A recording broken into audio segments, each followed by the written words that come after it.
So I think my honey pulls are almost to the end, and I've been trying to put back wets onto the hives, but this crazy weather has hive beetle pretty much at a maximum population. So my hives are clean, but I can't take the risk of putting back a wet, giving everybody too much room. We've had heat indexes here of over 110. The humidity is incredible, and this is just too much.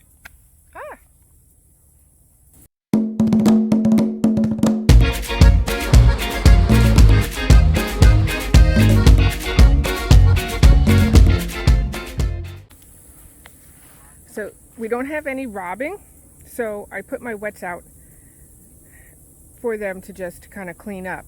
And these were cleaned up for the last couple of days. I have 4 more to put out. But you can see my hives are in an overgrown apiary. This hive did succumb to the hive beetle. But if I leave it out in the air, the bees do clean up what's left of whatever honey. And because I've heard that, oh, they don't eat hive beetle honey. Yes, they do. So, and then it keeps it clean from wax moth, at least for a little while. You know, wax moth was in it a little bit, but the birds will come and peck through, keep it clean. Everything is really, it's just super hot. So, these wets need to get cleaned up. And if I was to put them on, yes, the bees would come through, clean them up, and put it right back in their hive. But if I don't get to it back soon, that's too much room, and that hive beetle can take over your hive so fast. That's one of my things today. And then I have to mow again. And because now I'm in a dearth of another, like a horse of another color, I'm putting out dry pollen today. And that should keep things on the calm end of things. Putting out dry pollen is supposed to calm your hives in the dearth. And in a dearth, you'll know that they're taking the dry pollen, because there's nothing else for them to take. If there's something natural, they won't take that dry pollen, and not very much at all, unless it's just maybe a small nuke, really convenient flight. So put out your dry pollen now that it's in this dearth. I was watching some of these videos that are out there on YouTube, and some of these are, I guess, fairly popular people, definitely more popular than I am, and they were talking about some, being treatment-free. And treatment-free is a very specific type of beekeeping, and if you ask a treatment-free beekeeper, it really means treatment-free. It means they don't manipulate their hives. They put on nukes. They do some nuke work. They maybe do some, they obviously add supers, but really it's not just no chemicals. There's no treatment. So if anything is a manipulation other than the natural hive manipulation, they're not doing it. So you can call yourself a treatment-free beekeeper. I use the term because it helps people understand that, well, I'm organic. So treatment-free, organic, for me, is kind of like a similar, but don't say that to a treatment-free beekeeper. So I'm an organically managed apiary. Now to my point, this beekeeper was saying how, because it's July, to go ahead and split your bigger hives down and make a nuke and get a brood break, and this will help you become a treatment-free beekeeper. And that's simply not true. A brood break is a good thing for your hive because it stops the brood. It's in the name. And the Varroa mites that attach to the larva have nowhere to go, so they crawl out of the cells and wander around the hive. Then they attach to bees and fly away. Now it's on your bees, but they don't want to be on your bee. They want to be on the larva and eat the fat body. That's where they get their nutrition to go into oviposition, and then reproduce. So this beekeeper mentioned doing this during July.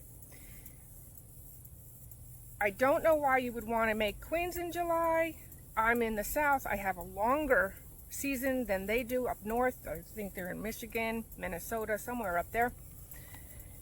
And they said, go ahead, split off your hive. Just move your queen into a nuke, let them do their cells, go in, kill all the queen cells. Then reinstall a queen. Well, according to this method, when you do that, that's about a 10-day window. That's not a brood break. A brood break, a true brood break, is basically a 30-day break. You don't want them just to go hopelessly queenless. You want all the brood in the hive to be gone. So if you have capped, you want them all uncapped and emerged. If you have larvae, they're capped and cycled through and emerged. This is not just a hopelessly queenless hive. This is a hive that has nothing more in it. It's a bunch of bees, as if you dumped a bunch of bees in it. That's a queen break, a brood break. A 10-day window, I make 10-day windows all the time building builders, and that's what you do in queen rearing. That's not a brood break. Because if that was a brood break, she'd say, just make some queens and use different hives. But she didn't say that. She said, oh, this is a brood break and this is what makes you treatment free. And that's not true. Treatment free is a lot more intense. I think the guy's name is Solomon, who I guess coined the term, but they're like super specific on being treatment free. And that is not treatment free. Also, if you want to go organic, you should buy some of my queens. My queens are VSH queens. The VSH, Varroa sensitive hygienic. That it's not just the Minnesota hygienic, which is they just kind of clean out any dead brood. That's one type of hygienic. The other hygienic, which is the SMR, I don't know if they call it that anymore. The terms kind of move and change. Mine is a reproductive. They go in, they uncap the cells of any cell that has a reproductive mite in it. So apparently the bees can smell this. They spot it, they uncap it, and they remove the larva. That is a true Varroa sensitive hygienic, not a Minnesota hygienic. So when you're listening to people talk about hygienics, this type that I'm talking about is called SMR, or a smart hygienic, inside the Varroa hygienic. Now they may be trying to merge these, whatever. It started out, they noticed it for sure as a natural part of I believe it was the Russian types of bees. Mine are Italian. They definitely have this smart VSH, and this will help clear the Varroa out. Now, does it clear all the Varroa out? No, because it clears the reproductive mites out. So there may be mites in there, but they're no longer reproducing. So you're wondering how to be an organic beekeeper. I suggest going slowly and doing what you can. You need to just start where you are and start removing the things that are not organic practices. I am a foundationless beekeeper. That helps, because a lot of your foundation, especially if you've been treating with chemicals, will hold residues in your wax. Then start by getting a new type of queen in.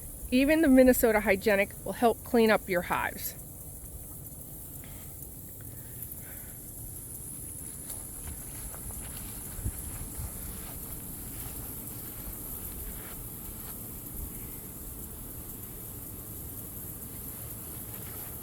So this is a hive that's getting robbed. She got slimed. Yeah, nothing left of her. No sense leaving her down like that either. That hive just got too small, too much humidity, not enough population, and that was the end of that. Just open her up, let them have at it. There's nothing more you can do unless you're like have this giant freezer or something and you want to try freezing it. I'm not rich by any means. So anyway,